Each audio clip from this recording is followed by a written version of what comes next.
Pada saat lalu bahkan juga rame ya gosip Hasto kabur ke luar negeri dan lain sebagainya. Dan ternyata tidak. Hasto adalah orang yang taat hukum lah. Semua kader-kader PDIP taat hukum. Dan bahkan saat ini juga sudah menggelar konferensi pers.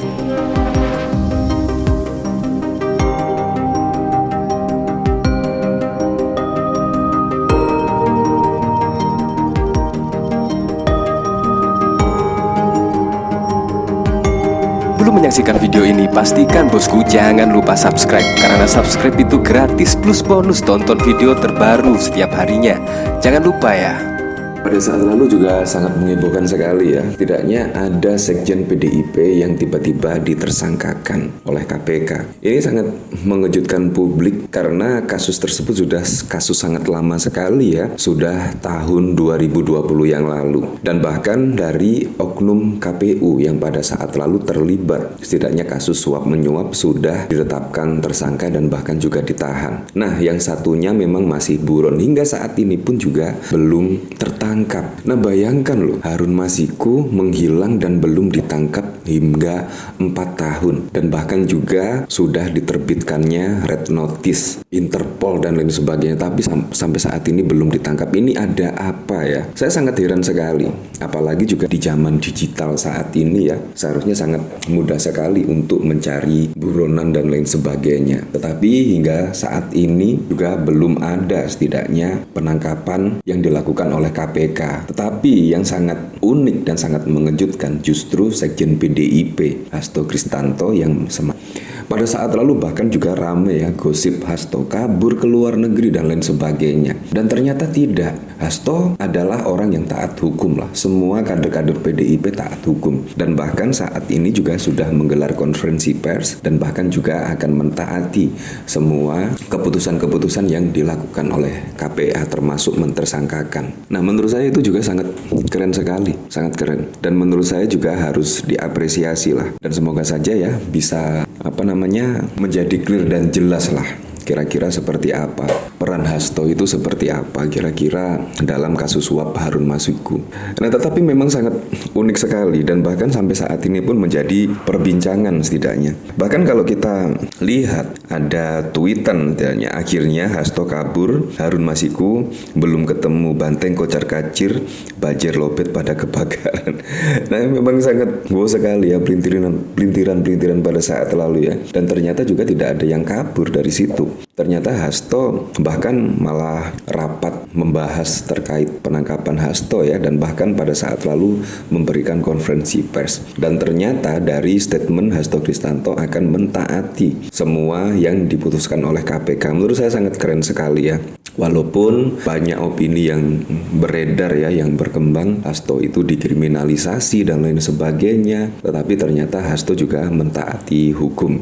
Gus Romli, akun ini nggak pengen dituntut. Ini Ceboker Mulyono yang sering sebar hoax dan fitnah harus diberi pelajaran. Ya, Sekjen DPP PDI Perjuangan sejak pagi memimpin rapat konsolidasi yang mengatakan Hasto lari ke luar negeri. Wah, ternyata banyak ya, ternyata yang menyebar hoax ya. Ini memang provokator. Dia buzzer dan ternak Mulyono. Apapun akan dilakukan demi bayaran. Orang seperti ini hanyalah sampah dan kotoran. Ya, seperti itulah. Bahkan pada saat 10 September yang lalu dulu pernah lihat di video waktu Pilpres 2019, si Otak Ulik bilang kalau rakyat dikasih beras sekarung aja pasti pilih dia. Emangnya harga diri si buzzer beras itu Alex Tam? Ya seperti itu. Tapi sekarang ternyata Alex Tam dan V ini bertemanan ternyata ya. Wah, padahal juga di dunia sosmed ya, di dunia sosmed khususnya X, bagi para pendukung-pendukung bahkan juga ada hal-hal semacam ini ya. Apalagi menjadi pejabat ya. Wah, pasti menjadi pejabat akan sangat wow sekali lah. Nah, bahkan juga dari pemberitaan di sini setidaknya ada 3 peluang lah. Ada 3 tokoh yang bakal mengisi kursi sekjen lah.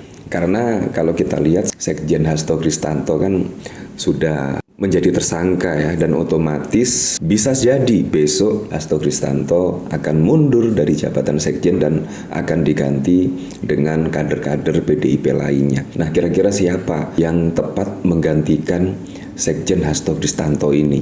Bahkan kalau kita lihat pada 3 bulan yang lalu ya, setidaknya dari majalah Tempo bahkan menganalisa ada Andi Wijayanto, Bambang Pacul tidak ada bahkan nama Bambang Pacul. Ini yang sangat mengejutkan sekali. Kenapa Bambang Pacul malah tidak ada ya? Padahal Bambang Pacul itu sangat loyal sekali di PDIP. Ada apa? Wah, apakah Bambang Pacul benar apa yang dikatakan Bang Denny Siregar? Ya kita juga tidak tahu. Tetapi Sekjen itu seharusnya memang yang loyal kepada partai ya.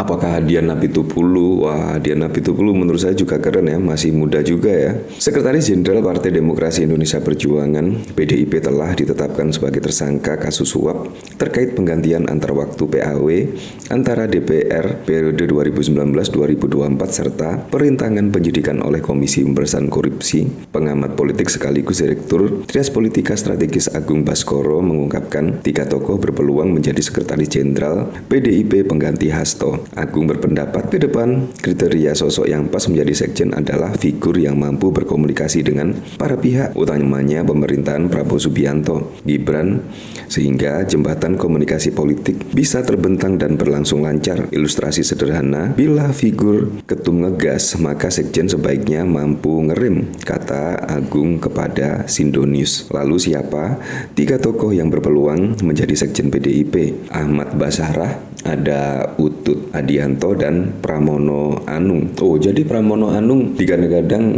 menjadi sekjen PDIP lagi. Wah, saya juga sangat setuju. Pramono Anung itu juga sangat keren sekali ya, sangat kalem, dan bahkan juga kalau ngomong itu hal-hal yang penting-penting saja dan bahkan tidak mau menyinggung antara tokoh politik lainnya. Menurut saya juga sangat keren.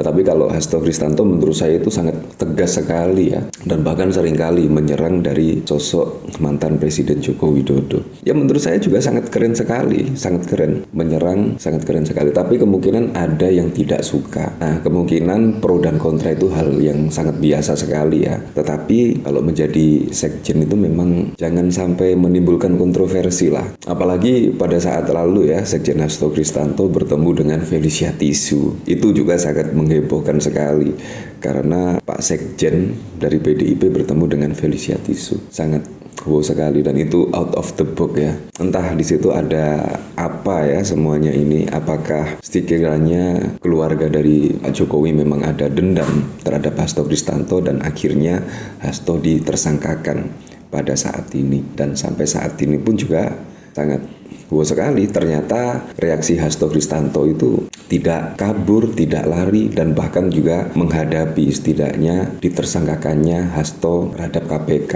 Ini menurut saya contoh yang baik lah dari kader-kader PDIP, yaitu menghadapi semua kait kasus-kasus hukum.